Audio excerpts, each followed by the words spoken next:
For an entire year, the Daily Mail has fixated relentlessly on Meghan and Harry, churning out article after article about the Sussexes, while seemingly ignoring every other pressing matter facing the UK. The absurdity reached new heights when they deleted an article claiming King Charles could potentially offer Harry and Meghan Highgrove, a move so transparently desperate it begs the question of editorial credibility. What's truly baffling is how the same publication that spent years spewing venom about Meghan and Harry suddenly acts giddy at the prospect of their UK visit, as if they haven't been the primary architects of the couple's hostile media environment. Meanwhile, William's jealousy and rage toward the Sussexes is palpable, eating him up from the inside out, visible in his entire demeanour. Let's just hope he doesn't hug any Transformers before this security situation gets resolved. The upcoming visit, likely centred around the 2027 Games, will undoubtedly revolve around Meghan. And wisely, it won't be associated with the palaces, as the Sussexes will prefer to stay far away to protect their peace of mind. There's speculation about Highgrove, though many believe Charles transferred it into the King's Trust specifically to keep it out of William's grasping hands before ascending the throne. But honestly, the best scenario would be for Harry and Meghan to stay with the Spencers, maintaining their distance from the toxic royal circus altogether. The Daily Mail's obsessive Sussex coverage.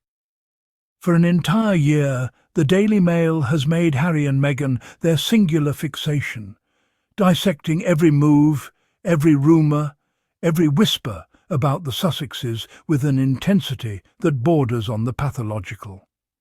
And now, after 12 months of relentless negativity, after every cruel headline and manufactured scandal, the very same publication trembles with barely contained excitement at the prospect of the couple setting foot on UK soil again. The whiplash is almost comical if it weren't so transparently cynical. Here we have a country grappling with genuine crises, economic uncertainty, healthcare strains, political upheaval, and yet the nation's tabloid of record dedicates its considerable resources to breathlessly speculating about a visit that won't even occur until 2027. One has to wonder, are there truly no other pressing matters worthy of discussion? Or has the Daily Mail simply discovered that Sussex bashing and Sussex baiting generates clicks regardless of coherence or editorial integrity? Daily Mail deletes Highgrove speculation article amid questions about royal family involvement. The Daily Mail recently published, and then swiftly deleted, an article claiming that King Charles could potentially offer Highgrove to Harry and Meghan for the 2027 Invictus Games, raising immediate questions about the accuracy of the reporting and whether the palace had any involvement in walking back such a claim. The deletion itself speaks volumes, doesn't it? When a major outlet pulls a story that quickly, you have to wonder what pressure was applied behind the scenes, or whether they realised they'd run with pure speculation dressed up as insider knowledge. The timeline alone makes the whole scenario questionable. We're talking about 2027, years away, and yet somehow the palace is already making accommodation offers. The feasibility of the Sussexes actually returning to the United Kingdom in any official capacity tied to royal properties seems increasingly unlikely given everything that's transpired, the ongoing security battles, and the fact that William's jealousy is so palpable you can practically see him seething from across the Atlantic. Besides, wasn't Highgrove transferred into the King's Trust precisely to keep it out of William's grasping hands before Charles even ascended the throne? If Harry and Meghan do make the trip for Invictus, smart money says they'll stay with the Spencers and keep the palace drama at arm's length, protecting their peace of mind, while the royals scramble to figure out how to handle a visit that will inevitably centre around Meghan, no matter how hard they try to avoid it. Royal family maintains strategic distance from Sussex arrangements. The whole visit, as you said, will be centred around Meghan, and it will definitely not going to be associated with the palaces, as they will prefer to stay very far away to protect their peace of minds. The royal family's preference is crystal clear: remain removed, distant, and utterly disconnected from whatever Sussex visit may materialise. This strategic separation isn't just about physical distance. It's about protecting the institutional peace of mind that's been so carefully reconstructed after years of drama and bombshells. The palace has made abundantly clear there will be no official association with any potential arrangements, whether it's accommodation, security, or anything else. They're maintaining a firewall between themselves and the Sussexes, ensuring that whatever happens stays firmly in the not our problem category. It's a calculated move to avoid the inevitable circus that follows Harry and Meghan wherever they go, keeping the monarchy's reputation safely insulated from whatever controversies might erupt.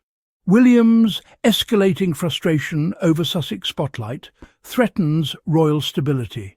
The visible tension radiating from William speaks volumes about the emotional toll the Sussex prominence continues to exact on the heir to the throne, with observers noting that his entire being seems consumed by a jealousy so profound it's eating him up inside. This internal conflict has begun to manifest in his public demeanour, where the strain of watching Harry and Meghan command global attention, particularly with their 2027 games on the horizon, has left him visibly agitated and unable to mask his resentment. The security dispute isn't merely about protection protocols. It's become yet another flashpoint in a family friction so volatile that many wonder if William's emotional state itself poses a security concern, given how his anger and bitterness threaten to overshadow any attempt at maintaining the dignity the crown supposedly represents. Royal property manoeuvres. The Highgrove question. The whole Highgrove situation is actually more complicated than people realise, because Charles literally transferred the property to the King's Trust before he even became king, which was clearly a strategic move to keep it out of Willie's grubby hands when the time came. So the idea that Charles could just offer it up to Harry and Meghan for their Invictus visit is actually questionable from a legal standpoint, since he technically doesn't own it anymore in the same way he used to. The entire purpose of that transfer was to prevent William from getting his hands on it and probably trashing it or turning it into another one of his jealous rage monuments. So now we're in this weird situation where even if Charles wanted to extend the olive branch and let the Sussexes stay there, he'd have to work through the trust arrangements, which honestly just proves that no one in that family trusts William with anything of value. And rightfully so, given how he's been acting like a toddler having a tantrum every time Harry and Meghan's names are mentioned.